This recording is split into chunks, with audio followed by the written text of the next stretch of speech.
2026లో బాలీవుడ్ హీరోయిన్లు చాలా మంది తెలుగులోనే కనిపించబోతున్నారు. అందులో ముఖ్యంగా జాన్వీ కపూర్ గురించి చెప్పుకోవాలి. ఆల్రెడీ పెద్దిలో చరణ్తో కలిసి నటిస్తున్న ఈ బ్యూటీ త్వరలోనే దేవర 2లోనూ భాగం కానున్నారు. అలాగే రవీనా టాండన్ కూతురు రషా తడానీ చూపులన్నీ తెలుగుపైనే ఉన్నాయి. శ్రీనివాస మంగాపురంతో ఎంట్రీ ఇస్తున్నారు ఈ వారసురాలు. దీపికా పదుకొనె కూడా బాలీవుడ్ కంటే టాలీవుడ్ పైనే ఫోకస్ చేశారిప్పుడు. కల్కితో ప్రభాస్తో నటించిన దీపిక ప్రస్తుతం బన్నీతో రాకాలో భాగమయ్యారు. ఇందులో మృణాల్ కూడా నటిస్తున్నారు. మెయిన్ హీరోయిన్ మాత్రం దీపికనే. ఈమెపై యాక్షన్ సీన్స్ బాగానే ప్లాన్ చేస్తున్నారు అట్లీ.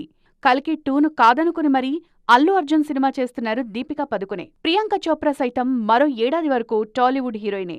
వారణాసితో తెగ బిజీ అయిపోయారీమె. ఏప్రిల్ 7, 2027న వారణాసి విడుదలయ్యే వరకు ప్రియాంక ఉండేది టాలీవుడ్లోనే. ఇక తృప్తి దిమ్రీ సైతం స్పిరిట్ సినిమాలో ప్రభాస్తో స్క్రీన్ షేర్ చేసుకుంటున్నారు.